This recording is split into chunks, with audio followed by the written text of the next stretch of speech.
So as a quick disclaimer before I get going, I'm a little 8 months pregnant right now, which means sometimes this situation makes it so this situation doesn't fire on all cylinders. So if I pause or stumble or need to go back or anything, just be patient with me. So as mentioned, my name is Meghan. I am the co-founder and CEO of Conscious Company Media. And as this is a storytelling session, I thought I would start us off with a story.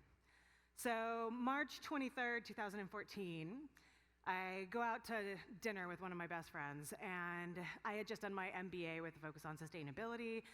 She was doing her MBA with a focus on sustainability, and she asked me the question, why doesn't a print magazine exist about conscious businesses? And I was like, oh, I'm sure there's something out there. And it was that question that many of us entrepreneurs have that just kind of lights a fire under our ass. We went home that night, we got out our computers, we started researching all of the different publications that were out there, and we identified what we believed to be a massive hole in the market. And it was, we wanted to create a business magazine for the next generation of purpose-driven enterprises called Conscious Company Magazine. We birthed the idea that night, we got very excited about it. The next day I got fired. What? That's a story for another day. And for the next month, I was obsessed with the idea of launching this publication. And so what do we need to do? Of course, we need to get some money. We decided to launch a crowdfunding campaign. And I don't know if anyone knows how Kickstarter works, but the general rules are you set a goal, and if you do not hit that goal, you do not get any of the money that you raised. And you have a certain time period to do it. So we set out to launch, I think it was July 2014, a $50,000 Kickstarter campaign over 30 days, which will give us enough money to hire a designer, get the publication out, maybe get publication number 2 out.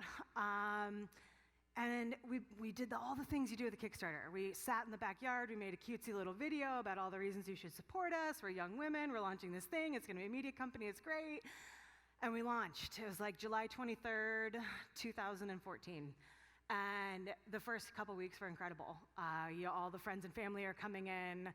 You're slowly watching your total go up 10,000, 20,000, 30,000. Like, oh my God, is this like gonna happen? Of course, I put my mind to something, everything's incredible. We're gonna launch a magazine. And then around week 3, it just kind of starts to like slow down. And we start thinking about what are all the things we can do. We go out, we pledge that for everyone who donates money to our campaign, we're gonna go out into the community and do a random act of kindness, and we'll document it for you.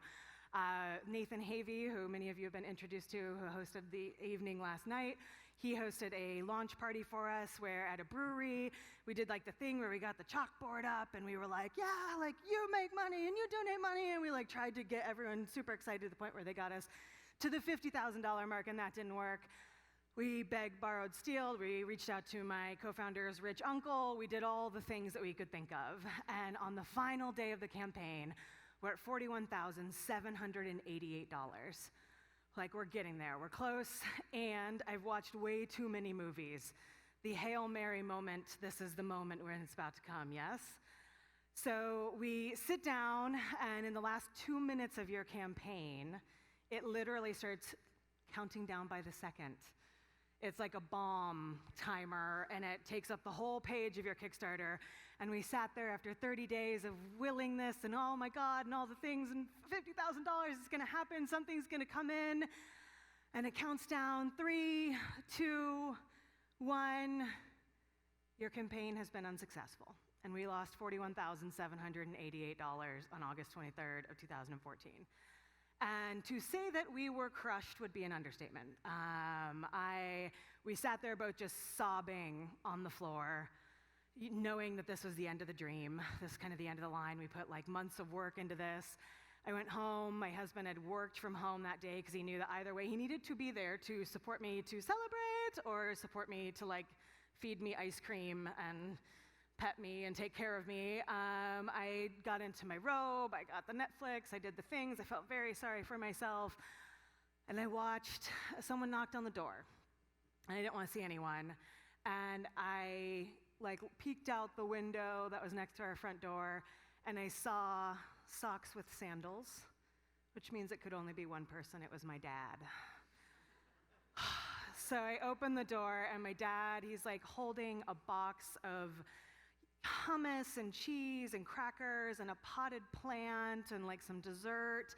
And I'm like, Dad, like, what are you doing? He's like, I know you're a vegetarian. I went to Trader Joe's and I told him my daughter's upset and they asked me to I just said, what would a vegetarian like?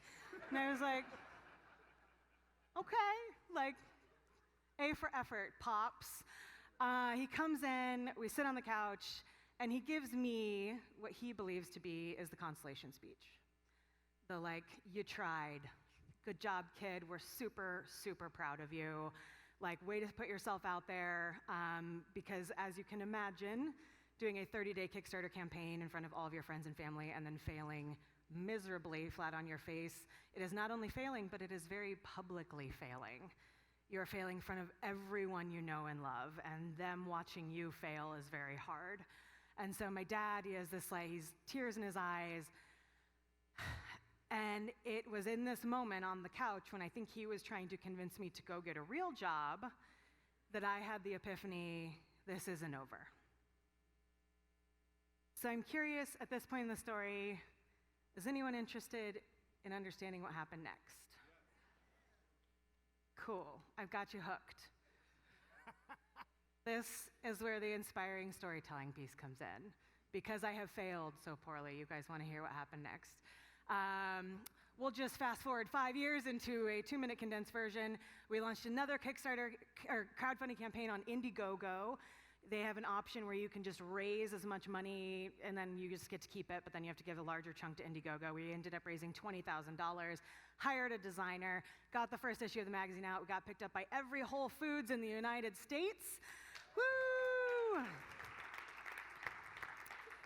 And I am standing here in front of you 23 issues later. We've been out for over 4 years. We've been picked up by Barnes & Noble, Books A Million, Target, King Soopers, all the major retailers out there. We have a podcast now, World Changing Women. We have events. We do all these things.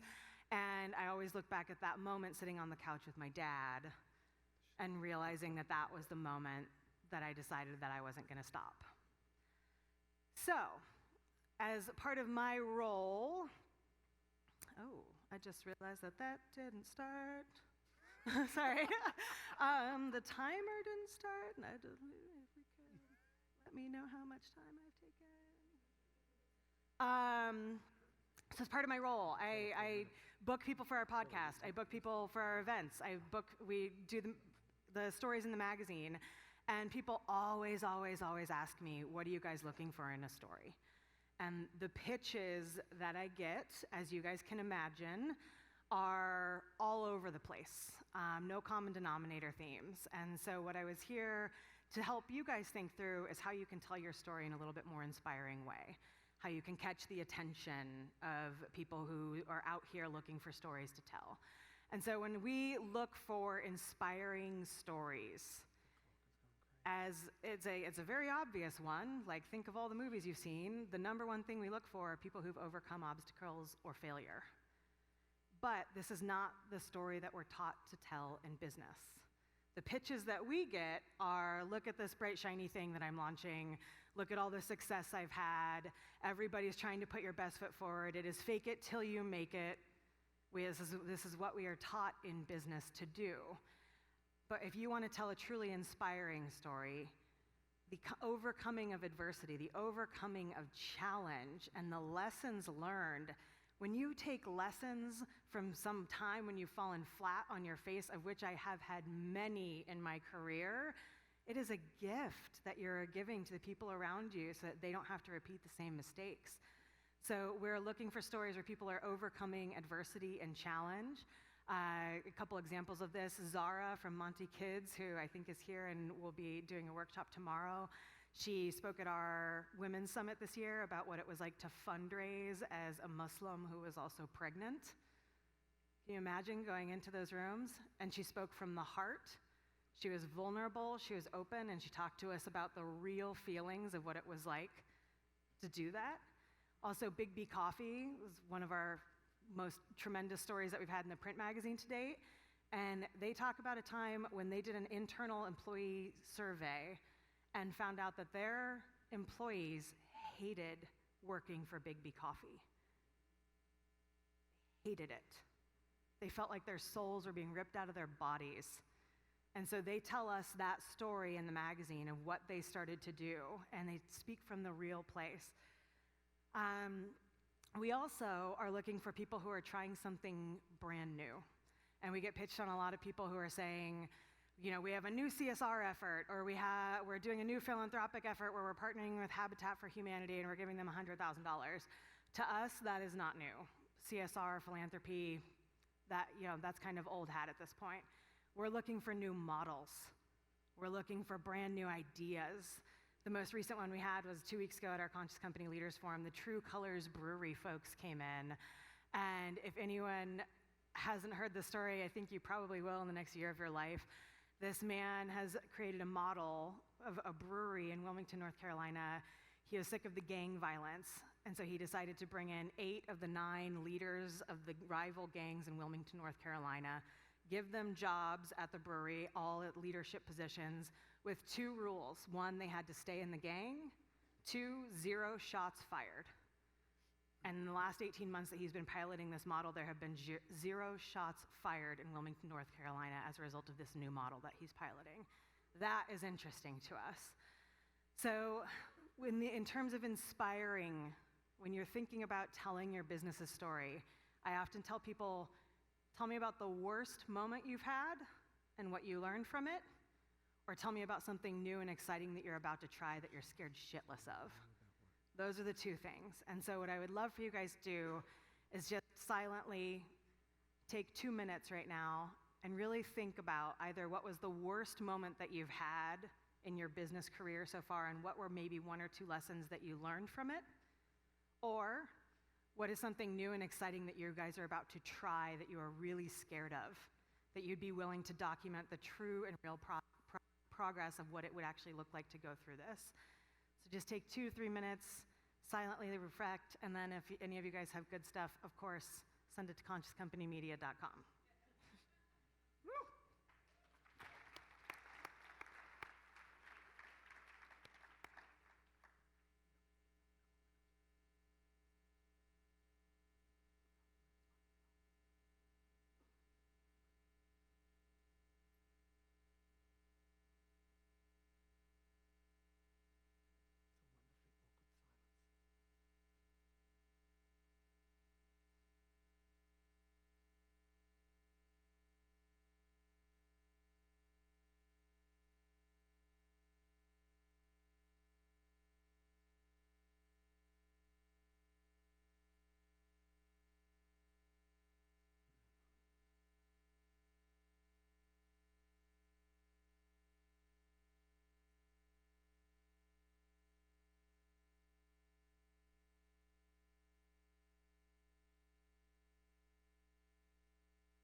Go ahead and take 1 more minute.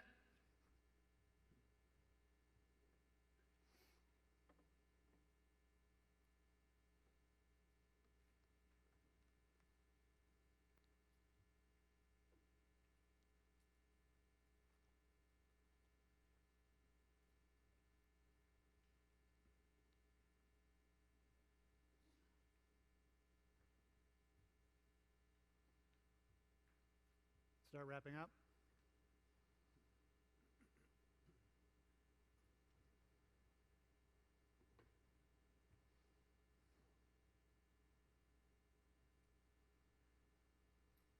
I was so struck by the time clock ticking down, that bomb moment, right, brought us right into that. Ladies and gentlemen, Meghan French Dunbar.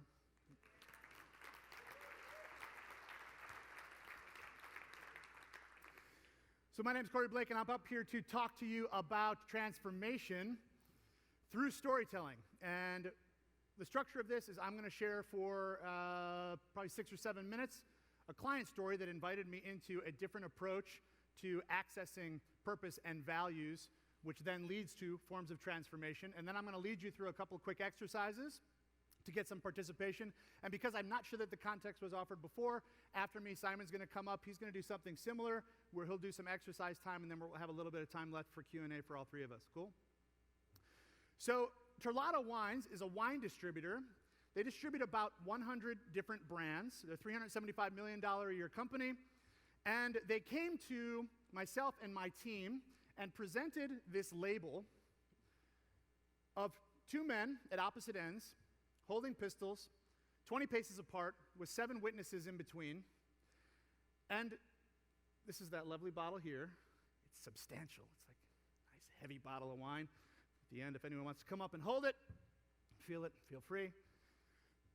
And they said to us, can you create a backstory for what led up to this moment so that we can use it as a story-based marketing campaign for this wine brand? And initially, my first reaction was actually, I was a bit kind of pulled backwards, like feeling like, I don't know if this is totally in alignment with what we do as an organization. Our purpose is to tell the story behind yours, right? And we are often looking at purpose and values from a very specific perspective of amplifying good in the world. And the initial concern was, is this truly in alignment with what we do, or are we just saying yes to something that sounds cool? My gut was telling me that this was something to play with and that something would arise, and so we followed that instinct, and we used our traditional interview style that is provocative. At RTC, we do a rather provocative interview style to pull out from people depth, right? Something that is ideally profound. And so what we did is we went into the organization and we interviewed key stakeholders within the company. And we asked them questions that elicited aspects of their lives and their work lives. And what they shared with us was the things that they are pursuing in life, sometimes explicitly and sometimes in between the lines, right? A desire for adventure, for freedom, a wanting to be the lone wolf, for example. And they also shared with us the things that they're running from in life, what they might be afraid of, what they might be avoiding. The idea of being forgotten, looking like a fool, right? Or even banishment. We call these the essences of character, the essences of humanity, the things that make us up, the things that drive us from a very subconscious place. And we took these from the employees, and we then created composites of these characters. For example, the first one, we took the essence of the desire to be the lone wolf, to be independent, right? And combine that with this reality that sometimes we need others, right? And this push, this resistance to needing others in this individual. The second character, the love of shattering the norms, of breaking any ceilings, of exploding with possibility, combined with this concern that when I swing for the grand slam, what happens if I strike out? Right? These dualities that are playing out against one another. Thirdly, third character, this love of family, this love of everything that's around the table, so to speak, and what happens when we come together in belonging, but this concern that one of you may betray me. Right? So we create these composites, and then we started getting creative. We put a setting on this of 1840s California gold rush. And we created these character Bibles, which are really elaborate, in-depth explorations into the origin stories of each of those essences. Where does that desire for adventure, where was it birthed in your life? Where was that fear of being forgotten? What was the moment in life where that became something, right, that subconsciously drives a character? So we created these elaborate Bibles that start from birth and ended all the way to the point where they enter the story in this little mining town called Hangtown. And that's truly where the Terlato story begins. All of the rest was just backstory, just getting ready to tell the story. Well, turns out that without realizing exactly what we were doing, these values that were represented in the characters, intensity in the story, right? High risk, high reward, lots on the line, heroism, this desire really to rescue and save and do something bold and big in the world, and certainly elements of fun. All of these were represented in the story, and they're also a reflection of the brand. If you talk to anyone at Terlato, you can expect intensity. You can expect fun, a lot of laughter, but lots on the line, people taking big swings.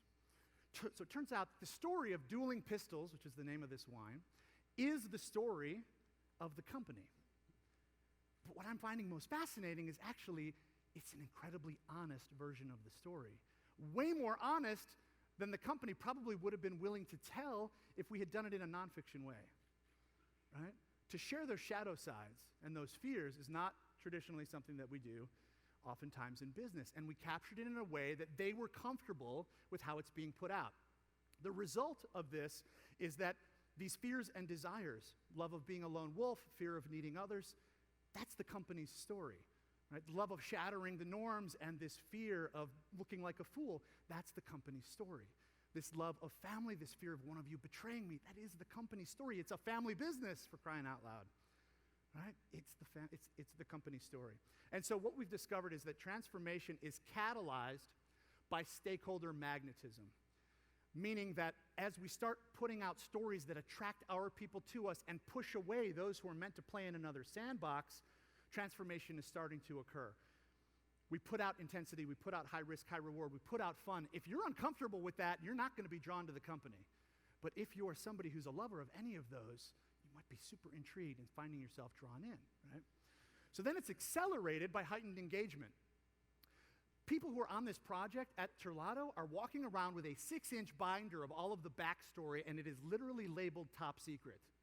Right? There's competition outwards, but there's 100 brands. There's a lot of internal competition too. In addition to that, they signed their emails with the tagline for the story, which is "See you at dawn." They've also created a series of voicemails in the voices of the characters. They sent it out to everyone in the company, and when it was successful, they then sent them out externally to 400 stakeholders to create buzz.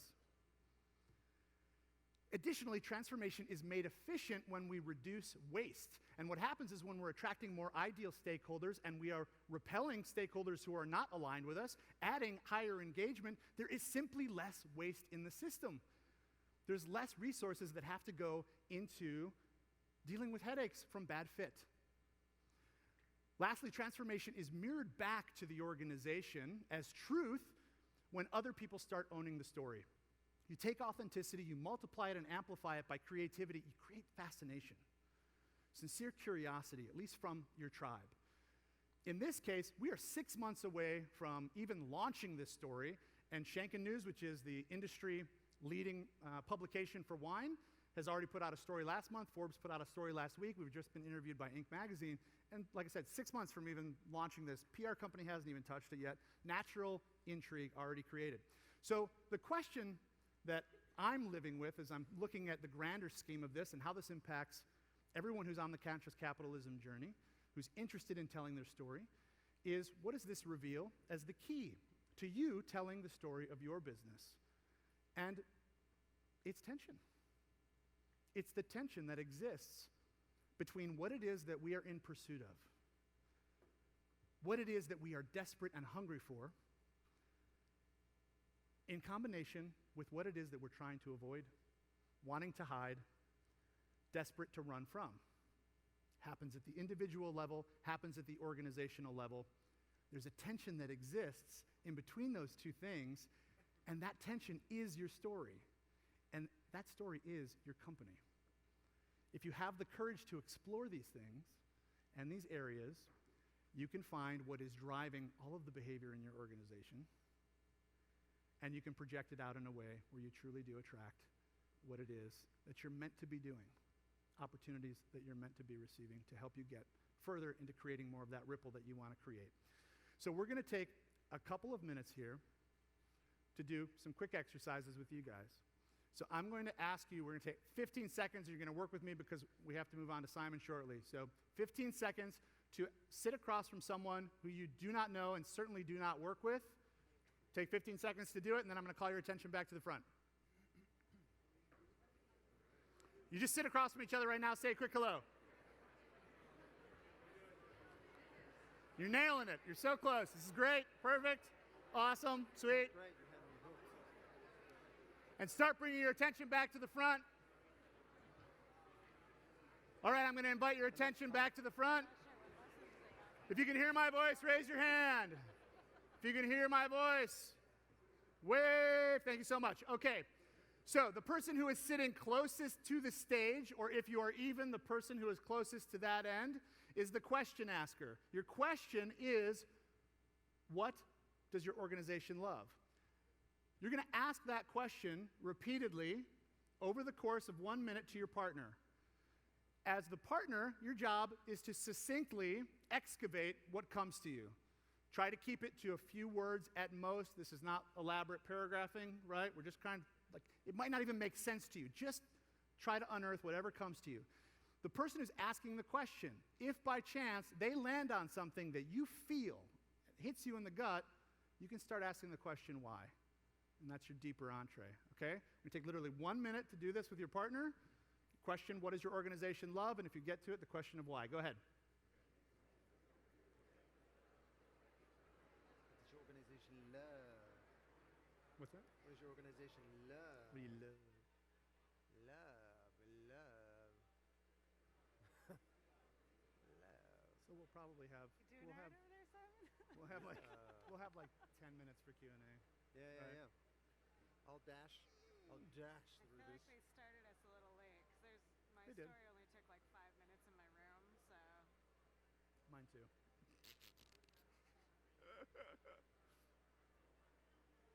Ten more seconds.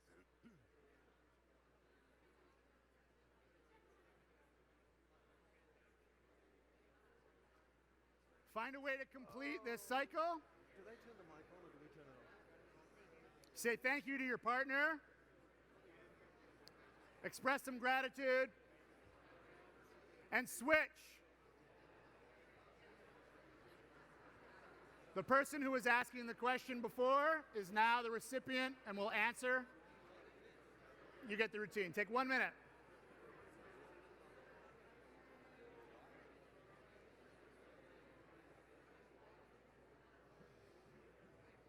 I didn't print out enough printouts. I thought it'd all be like a mastermind or like 30 people. Yeah, but there's only 100. There's like 30 more seconds.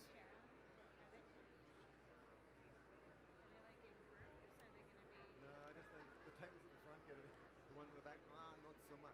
Not so much. You know what I'm saying? Start wrapping up.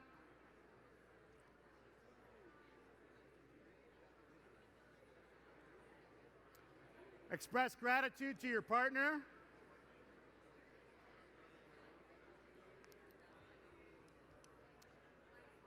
And bring your attention back to the front. If you can hear my voice, raise your hand. If you can hear my voice, wave your hand. Awesome, thank you. This one's the tougher one. You're ready for it now, though. What does your organization fear? Let's reverse the order. So if you were just the person who was answering, you're going to answer again. Okay? What does your organization fear? Drop into it. Try to be as honest as you can. Hopefully you're feeling safe enough to express some things, and whatever comes up, comes up. Pay attention to it. If you get to something as the question asker that really strikes you in the gut, you can ask why and dig into the why and dig into the why. Go for it. 1 minute.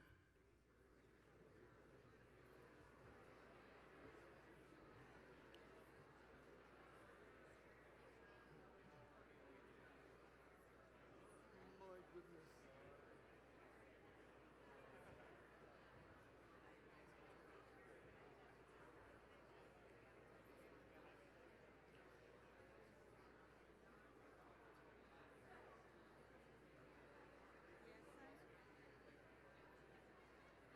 Intent but no action, no follow through, just words waiting for meaning, nothing. 15 more seconds.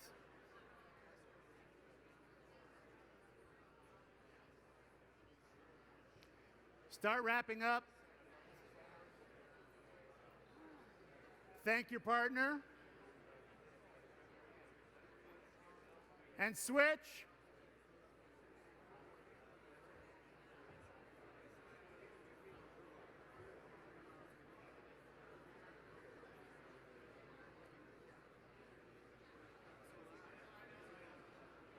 I want to talk more 45 seconds.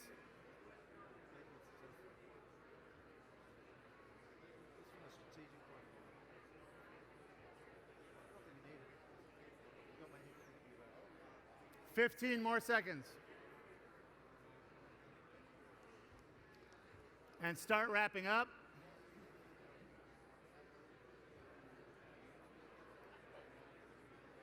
Extend your ultimate gratitude to your partner for being with you in this experience.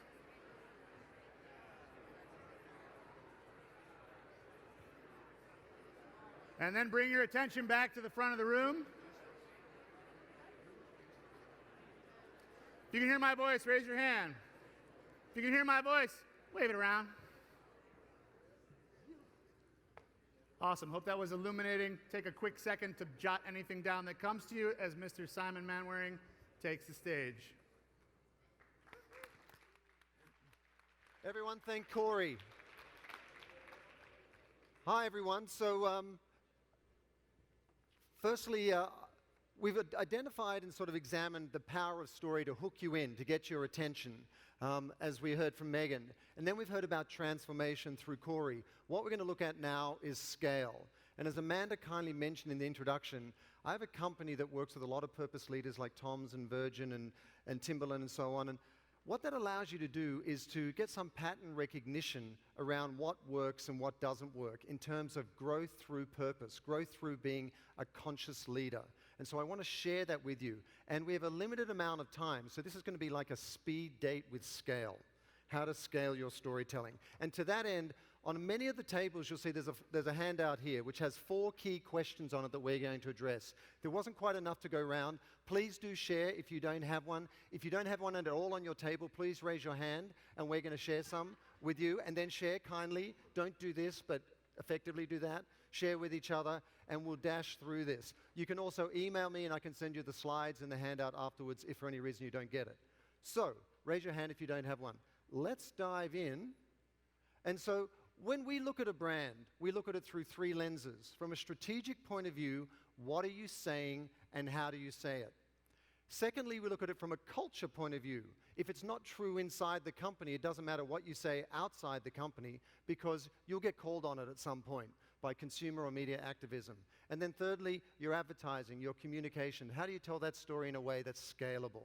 And so with those 3 sort of legs of the stool in mind, let's be very, very clear-eyed about the world that we live in from a marketing point of view. I've been an ad guy for 20 years, and it's very, very different today from when I started. And principally, we're no longer in the brand-building movement arena. We're in the movement-making arena. And what do I mean by that? Well, increasingly, social issues are both opportunities and perils for brands.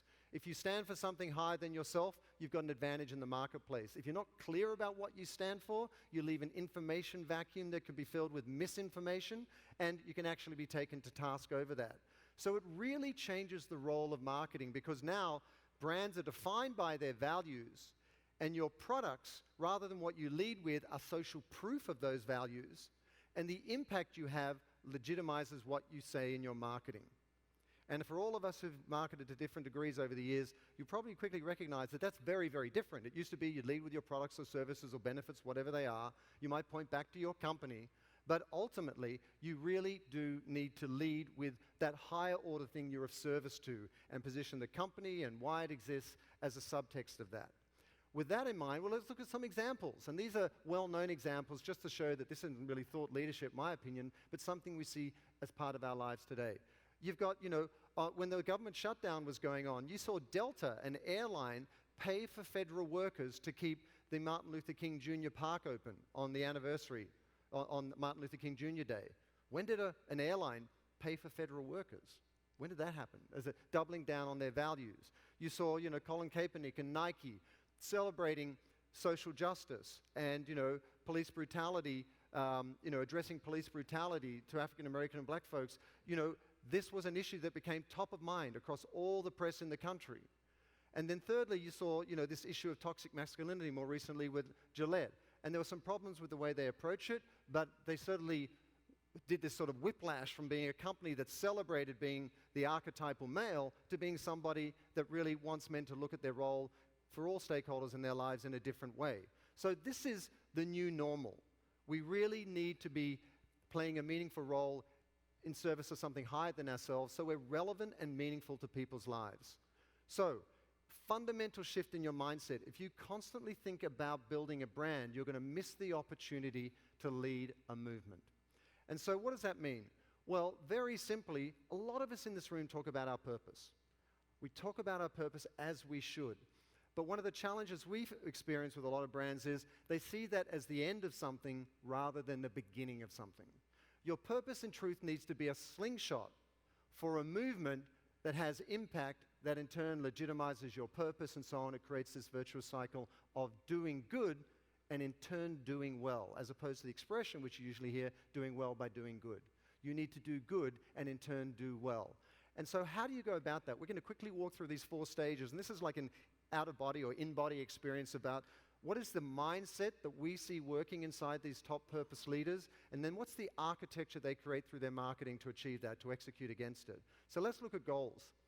You know, you see Nike there, double their impact and double their business and halve their impact, and you see Patagonia on the other side. Very clear-eyed. I was lucky enough to be a writer on Nike up at their ad agency, Wieden & Kennedy, for 5 years, and there was a couple of things that stuck out about it. The first was they were absolutely simplistic to a fault, as you see in that expression of their goals. If you don't know where you're headed, then how on earth can you get there, you know, as leadership, let alone as an entire company?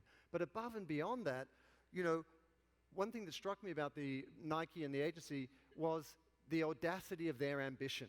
There's nothing equivocal about that goal. There's nothing diluted or half-hearted. And the same with Patagonia. So you need both this integrity of intent, and you need this audacity of ambition, and you need to be blindingly simple. That's the first piece to set you off on the right trajectory on the strength of your purpose. So if you look at your question here, first question on the sheet, and for those who don't have one, I'll read it out. Take 30 seconds in an audacious, ambitious way to define what is one meaningful goal, one meaningful and measurable goal that would rally your entire organization.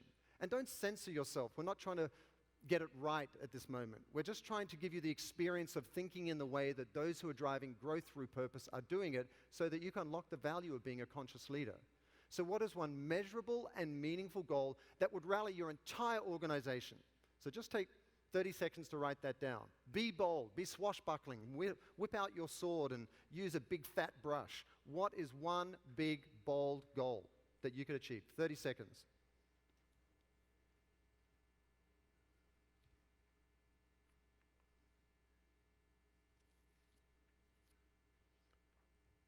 Think about it in growth terms and also in human terms and also in impact terms. Growth, human, impact terms. And not self-directed, but outbound. What positive effect are you going to have on your business and the world at large as an extension of your business?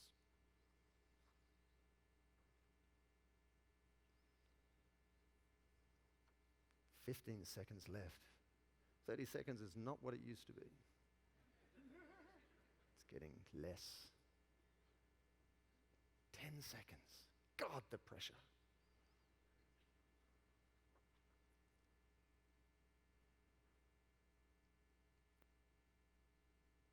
Something that you would get a response from your very self-absorbed 14, 15-year-old if you told them what they go, cool, dad, cool, mom, awesome.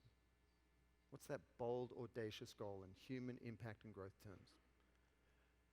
Let's then look at the next stage of the trajectory you need to be on to use your purpose as a slingshot so you can be a conscious leader that drives growth and impact. The second is your culture. And just one example. I mean, everyone points to Starbucks, especially when Howard Schultz was in charge as chairman, but Kevin's also doing an amazing job, as this top-of-mind brand. They spoke to post-traumatic stress disorder, same-sex marriage, online education for employees, boycotting government donations, political donations. So many issues that kept them top of mind, and most recently racism in 2015, and then the profiling that went on more recently. They're a brand that built their whole promise around the idea of a shared planet. That was their ambitious goal, to be of service to a shared planet. But when it comes to their mobilizing their employees, they have their global month of service, where they ask all of their employees to nominate what they should, volunteer around or donate towards, so that the aggregate around the world is like what you see here, 34 countries and how many hours of volunteering. But the very nature of their purpose or mission coming to life, their conscious leadership, is an expression of their employees. It's a function of their culture. So in the same way where you give co-ownership of your brand to create a truly conscious culture internally, let's ask the second question in terms of mobilizing your employees. The second question on the sheet is, what is one tactic you can use to bring purpose to life for your employees? One tactic. Let me give you a couple of examples. You could get employees to do a video talking about why it's meaningful for them to work at the company. And when you onboard new employees, in the 6 weeks between they say, yes, we're taking the job, to walking in the office the first day, you send them a video, one video every week, where they see employees talking about what it means to work at that company. Or you get them to volunteer where your impact is on a monthly, quarterly basis. Or you celebrate an employee at every town hall meeting and you get them up there to talk about some difference that they've made in the lives of others, and you celebrate those values as a brand. So let's take 30 seconds to write down one tactic you could use to bring your purpose to life for your employees, to build that conscious culture internally. 30 seconds. If you have more than one idea, that's great. And yes, you are one of those people that just overachieves. How could you bring your conscious leadership to life in your culture through your employees, that human capital you invest in every day? The craziest thing that we always see is that, if you look at your P&L, typically the largest line item on there is your human capital. Yet, according to Gallup's latest research, only 27% of US employees are fully engaged. Yet we fall over ourselves to optimize and A/B test our websites and our paid media and so on, yet the most expensive thing that comes in the door each day is left underleveraged. So what is ideas that you could use to co-create a culture, a conscious culture inside your organization? Again, not about you, but rather about them. How can they animate their personal purpose through the company as a platform for self-expression? How do you allow them to co-author your conscious leadership? 10 seconds. I could be making this up. I don't know it's 10 seconds. I'm just totally making it up. It could be an hour. Who knows? 10 seconds.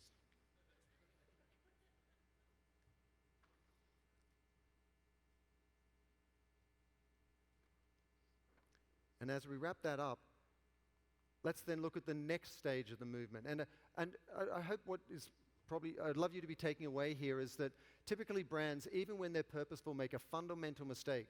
And the cost of that mistake is they do all this effort, they do all this social, they use their precious limited resources to do all this marketing, and then they sit there a year and a half later and go, nothing's working, we've got no engagement. Why are we even doing social? Why are we doing all this paid media? Why is this not working? And the reason is they're talking in a self-directed way.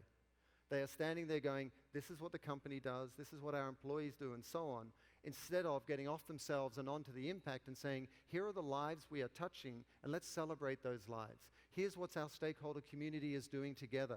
Here's that higher order thing we're a service of. Because as we all know, ladies, if a gentleman walks into a room, it doesn't matter what he's telling you about himself. If he's talking about himself, it gets pretty boring pretty quick. Let me tell you what I've done and how much money I've given to charity, or God knows what it is. You've got to get off yourself and onto others. That's why the trajectory of this plan is off yourself and outbound rather than being self-directed. So let's look at community architecture. If you want to transform your marketing from where you are now to the best practices that purpose leaders that are driving growth are using in the marketplace, the number one thing you can do is to shift from being self-directed to being the celebrant rather than the celebrity of your stakeholder community. When you sit down, and we've had such palpable experience with this, when you sit down with a marketing team or a leadership team and you get them to get their head around the idea that they're of service to something larger than themselves, and the company is a function of that, and the products and services you offer are a function of that, and the impact you do is social proof of that, the nature of the ideas you come up with absolutely transforms. Example, when Patagonia, when there was the issue around bears' ears and access to public lands and mining rights and so on, and Patagonia the next day said the president stole your land, and a week later launched Action Works and so on, everyone goes, oh my God, that's so brilliant marketing. I'm getting LA here. I live in LA, but I don't know why I just turned into an LA Valley girl. But anyway, and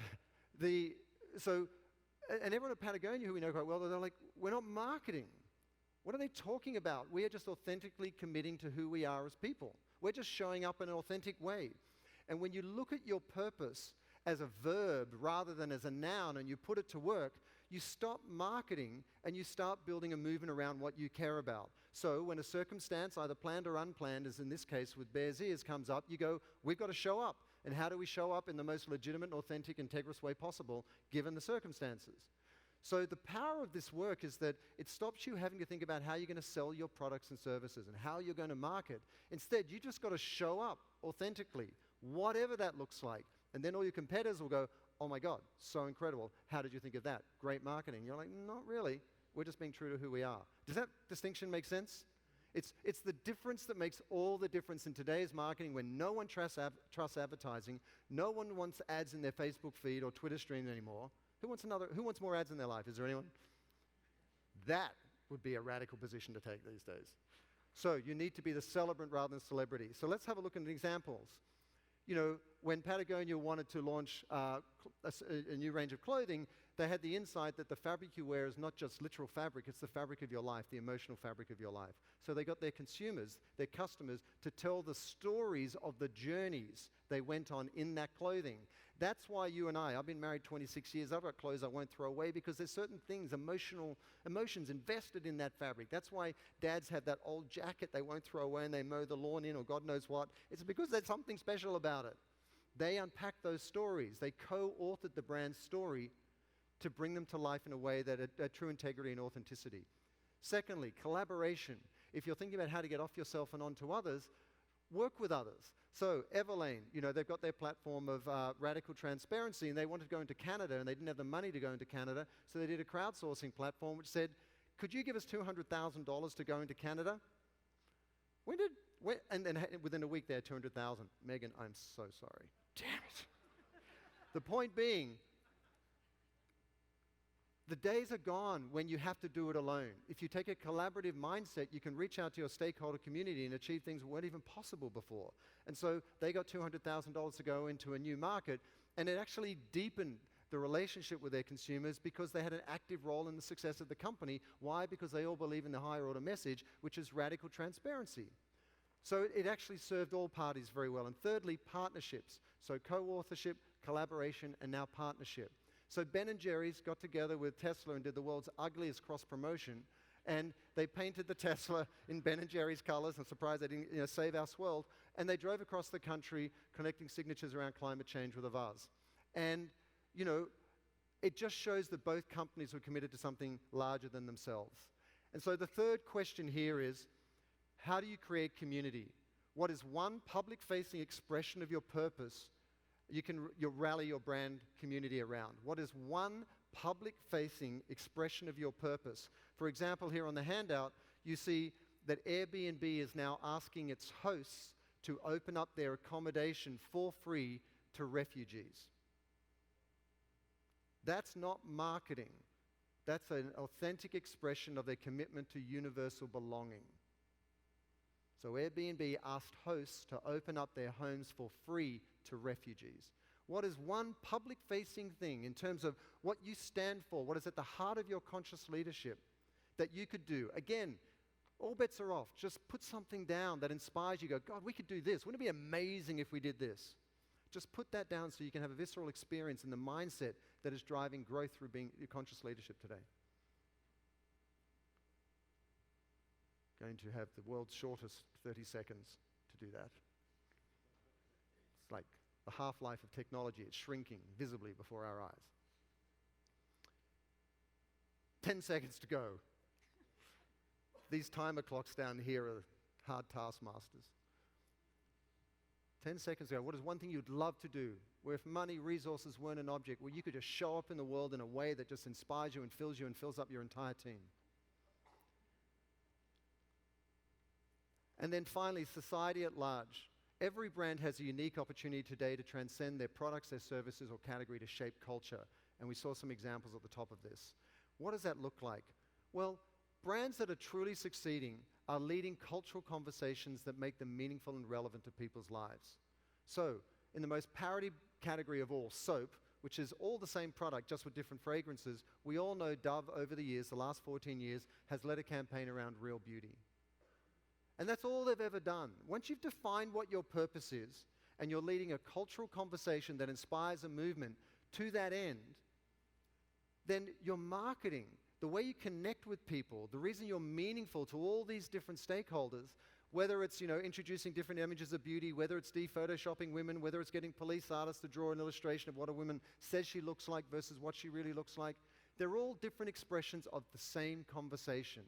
They're different installments, they're different chapters in the same storyline, so that over time, what? not only the leadership, not only marketing, not only their employees, but their customers and the consumers know what Dove stands for. So when they're standing in the shopping aisle and there's 1,000 soaps, they win the battle of the consideration set and they go, oh, I like Dove. I don't know why. I'm not conscious of it, or I am conscious of it. I like them. I like the role they play in the world. I'll buy Dove. That's where you win or lose. That's where your business lives or dies. Whether someone walks in your door in bricks and mortar, or whether they sit down at a computer and goes, do I want soap or do I want Dove? That's it. That's the connection between growth through purpose. Are you in the consideration set? The same with Patagonia. They've only been leading one conversation for the last 15 years, which is the idea of responsible consumption. How do we grow at 3% GDP around the world on a planet of finite resources? And actually, Yvon Chouinard last November, announced this whole platform of the responsible economy. And they're trying to constrict their growth. And everyone went, that's amazing, we're going to buy more. And they're like, "Argh." But you know what I mean. They've had huge success by being deeply committed to their values. And so you put all this together, I hope the takeaway here is that if you get off yourself and of service to something higher than yourself, a number of things happen. You get the ability to unlock the compounding effect of all stakeholders involved in the process. You get legitimacy and relevance and meaningfulness to stakeholders who are jaded and sick of advertising, especially millennials and Gen Z and women across the different data points, because they don't want to be sold to anymore. They want relevance and meaning in their life. And then you can not only kind of protect yourself from consumer and media activism because you've got a point of view in the world, but you're not going to let your competitors define who you are. You get to control the narrative. You get to define why you're relevant in the marketplace. And so, as you look at all these questions, I would hope that you get an experience of what we have found is to be the great unlock for brands that want to drive growth through purpose. And we have to drive growth. We can't be Pollyanna about this. There is no mission without a margin. In which case, we have to think about how we're going to drive growth. And the way you do that is to make sure that every stakeholder in your brand community is an extension of your marketing department. So give them something that everyone can rally behind, and then everyone will work together to build your business in service of the impact that business in turn can have. So I hope that's useful, and we're going to go to questions from all three of us. Thank you very much.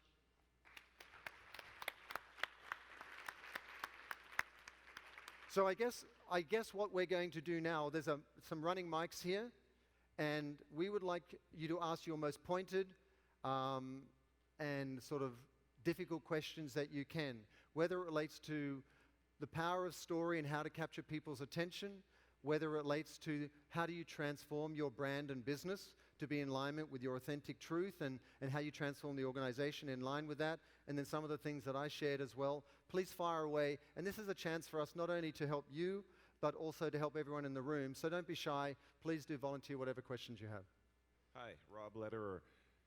My question has to do with the branding you talked about, particularly Simon, Yeah. but also possibly Corey, is B2C.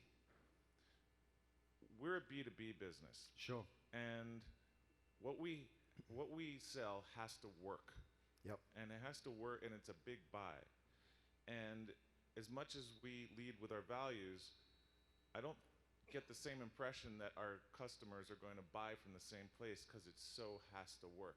Sure. Dove doesn't have to work quite the same way that what we have has to work. How do you handle that? Absolutely. I so passionately and lovingly disagree with you, and I love you.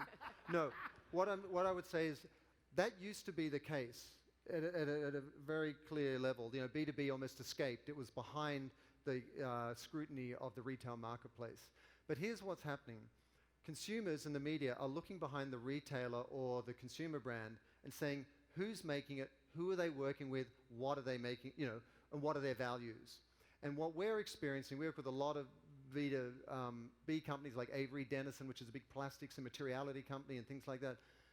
They realize a couple of things. They need to be defensible themselves because they don't want to be a liability to the clients. In terms of deepening the relationship with their customers, a values alignment is incredibly powerful. So the clearer they are about who they stand for, the clearer they can make a case to their customers that, oh, we're meant to work together. We care about the same things, because they're at the coalface of public scrutiny. So they're looking back going, oh, are we working with the right partners? Great. And then as a B2B company, if you get very clear about what you stand for, in many cases, you give a retailer or a customer a story to tell that they don't have themselves. So you can actually defend yourself, be a better partner, and give your customers a story to tell, in which case we deeply believe that B2B is now B2C. And bad example, in the oil spill in the Gulf of Mexico years ago, they didn't care about who owned that rig. They wanted to know the name of the boat that the CEO of the oil company was on sailing in the British Straits. I mean, people make it their life's work to expose holes in retail brands or consumer-facing brands. And so the most powerful thing you can do to differentiate yourself within your category from your competitors and to deepen your relationship with your customers is to be very, very clear about what you stand for. And that's not just true outright today. The last thing I'll say is, as these issues like climate change and loss of biodiversity and plastics in the ocean become more acute, and they visit our daily lives more acutely every day, the scrutiny on B2B will be even more acute, because where do we prevent the problem? We prevent the problem upstream in the supply chain. We can't just fix it after the fact anymore. We've got to stop causing the problem in the first place. And that's why, as a B2B company, you've got to get very, very clear. We need to send you to lunch soon, so how about one more question? Yep. Don't want to keep people There's from one over there, yep. sustenance.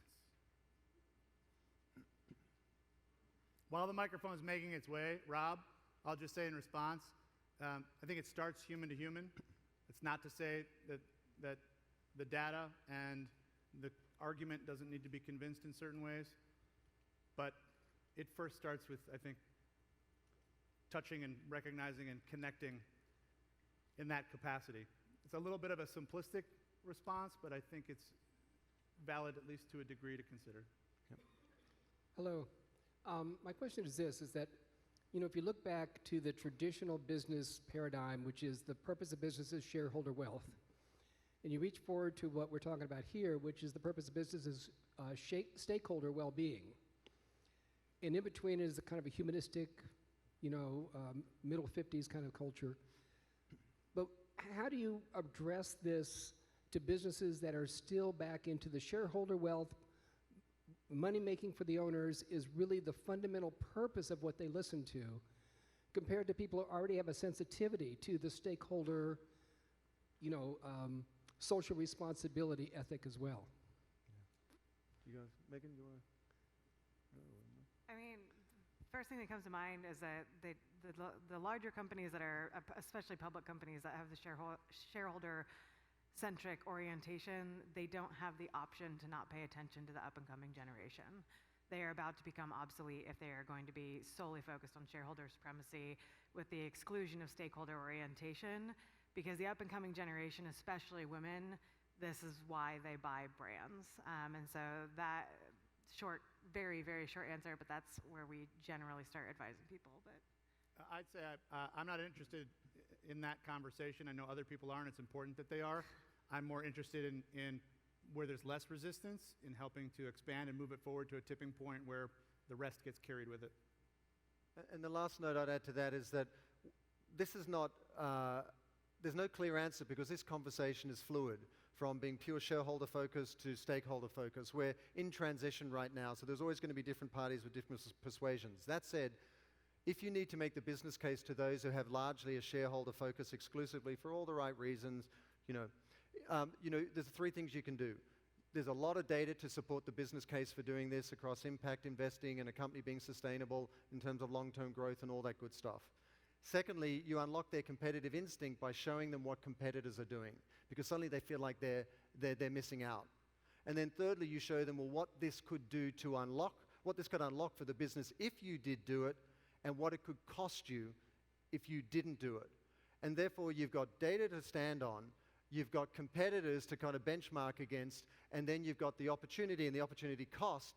And, we all know that if you're talking to someone, you have to speak to them in a way that their ears are going to be open. And if you talk to them about doing good, their ears are not open. But if you back out of growth and all the drivers that inform their current worldview and can make that business case, then you can slowly walk them forward. So you've got to back out of where they are rather than preach to them, because otherwise they'll just shut down.